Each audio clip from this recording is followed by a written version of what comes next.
Right, welcome to Digital Arts 2.0. The first session, we're going to kind of do a little bit of refresher stuff, some things we've covered a little bit before, but we're going to go in a bit more depth this time around. And then the idea of these sessions is that I'm going to provide you a little bit of content. I'm going to show you some examples of the principles or the content in practice, and then I'm going to set you a design task. And then you'll have about 48 hours to tackle the design task. And then in our Friday live sessions, I can give you feedback on those, we can do some draw overs, and I can show you some more examples of how those principles can be applied. So today, the first one that we're going to look at is the idea of the camera as a person. So this is really about not just shot design, but informing shot design. So creating pieces of artwork and design materials that can help us as storytellers and as directors better understand the way that we can visualize our narratives and visualize specific sequences within that narrative. So yes, the camera as a person. So I was not too sure which film to pick with this. I wanted to pick a film where there were lots of examples of the idea of placing the camera and what that meant for the way the shot made sense. So I kind of settled on a slightly strange choice. It's not normally a film that I would use as an example of great cinematography, but it does have some, and it does stand up. So the film that I chose is Peter Jackson's The Lord of the Rings: The Two Towers. And I didn't just pick randomly within that film. There was a specific set of sequences that I wanted to look at. So the ones that I chose were the kind of the Battle of Helm's Deep and the finale of that battle, the last couple of scenes within it. So this is the first shot that I chose. And the reason I chose this is because there's something very, very interesting happening here within this composition. So first off, when we look at it, we're kind of, the camera itself is actually elevated above the subject matter. So we're in this kind of strange situation where we've got kind of our eye line is up here.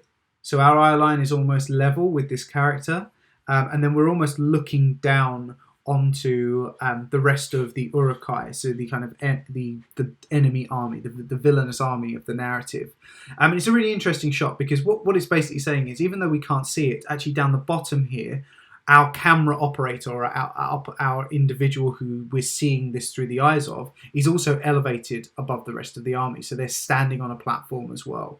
And it's a great way to kind of get a good idea of scale. Not so much the scale of the army, but the scale of the object at which they're about to attack. So the fort, Helm's Deep. So by lifting us above the eye line of other humanoid characters, we get a better idea of what's in front of the army. What are they actually marching towards? So I thought that was a very, very interesting shot. And it's a great one to look at as an example of a very odd way to use a camera operator. Okay, next shot I chose. So this is almost directly follows that sequence of the army marching. This is where they open fire. And this is another one that's very, very interesting in terms of composition and structure, because at face value, it does just look like a kind of mid-shot. We've got a bunch of characters, all kind of waist high. But actually, there's something more complex happening here, and that is the positioning of the camera in relation to the characters. So one of the things we have to remember, and I'm going to do another video as part of this session where I kind of sketch this out and give you a better idea, but the horizon line within a shot is your eye line. And I've talked about this before. Like, when you stand in the real world and you look out into an open space, the horizon lines up with your eye. And that is just a universal truth. Okay? And what that means is that anything that is your size and your height will also line up with that horizon. So anyone whose eyes are the same height as your eyes, well, they should line up with that horizon. So what does that actually mean? Well, what it means is that when we look at a shot like this, what we're seeing is actually our eye line isn't with the main character. We're not here. We're not actually eye line with Aragorn. Our eye line is with the soldiers behind him. So the actual horizon line for this shot is kind of here somewhere. Yeah, it's not up here. And that's very, very interesting, because what that basically does is it makes Aragorn bigger. It means that he is the dominant element in the shot. And there's lots of other things happening in this that aren't compositionally relevant. So You know, there's things happening with light, for example, the way he's got a very strong rim light around him, and that makes him show up. But what we're looking at is just the position of the camera. So this camera tripod, yes, it's directly positioned in front of Aragorn, but it is not at his eye level. It's actually slightly lower. And that creates this triangle composition in the center of the shot. And that's really good. It highlights his importance as a character. So that's that one I thought very, very interesting. Again, we put a camera in front of a person, but just by lowering that camera down ever so slightly and then lining up the secondary objects with it. So these 3 or 4 people here and here, we create a lower horizon line, and that puts emphasis on that central character. Okay, so I picked this next shot. So this is where they are, the Uruk-hai are kind of storming the front of the castle and just making their way through the outer keep. And I chose this one because actually it's very, very difficult to understand what the camera's doing. And that's because the camera is not a person in this shot. This camera is floating in the air. And that's fine. There's nothing wrong with having a shot where a camera floats in the air. But what it does, though, is it takes away a human connection with the shots. And that's why this session's called The Camera as a Person, because it's when you put the camera into a position where you feel like you're in the room. Like, as a member of the audience, you feel that you are there. You'll develop a stronger connection to the narrative that's being delivered to you.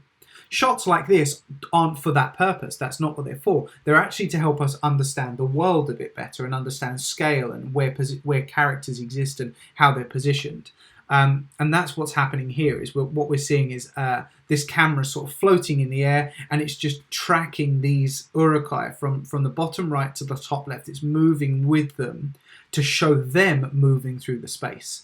So we're not supposed to feel anything towards them. We're not supposed to feel anything towards any of these characters, really. What we're really being shown here is the environment itself. It's dug. It's a castle or a fort that's literally been carved into the side of a mountain, and that's what this shot is really about. So it's a good one where it's deliberately not a person.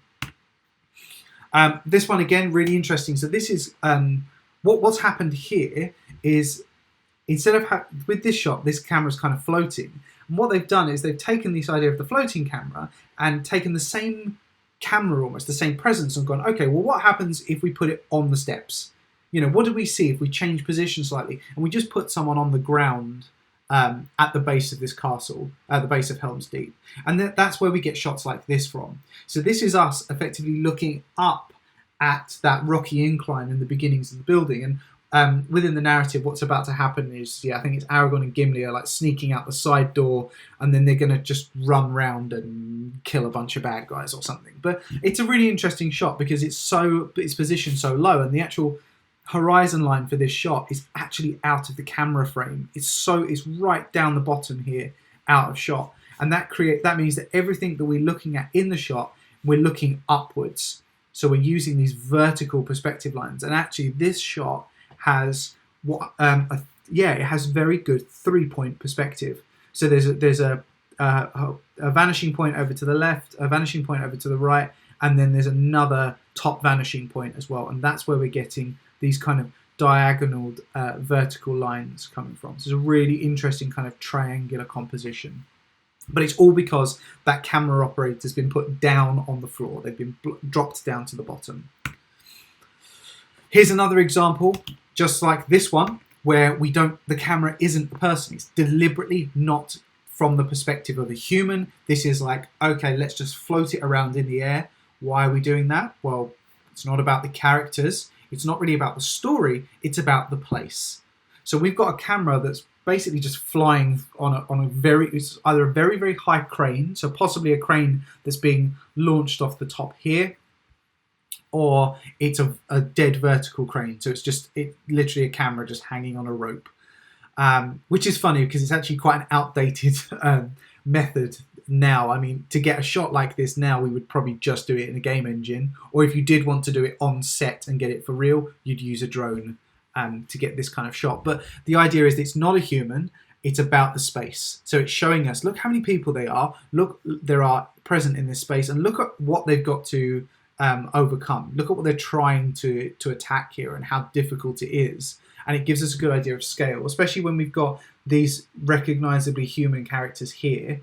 So we recognize these as normal-sized humans, and that helps us understand that, you know, how far down this is and how tall these walls are and stuff. So it's a really interesting way to show when you don't use a person as the camera, what you do instead is you put emphasis on the space and not characters. So let's jump to the exact opposite of that, to deep inside Helm's Deep, the final kind of confrontation. This is where the human army, I think, has just been decimated, and they're getting ready to make their last stand before all the bad guys come bursting through that door. And we've got our hero Aragorn is pleading with the king, or he's kind of psyching him up. He's getting him ready to face the reality of his death and the glory and all of that stuff.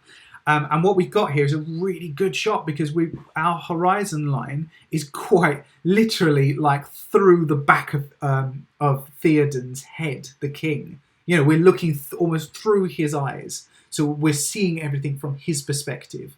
So the idea is we're not supposed to be feeling what Aragorn feels right now. So the camera person is not there to sympathize with Aragorn. The camera person is there to sympathize with Theoden. Yeah, and that's why our eye line here and our perspective, everything kind of sits on this line.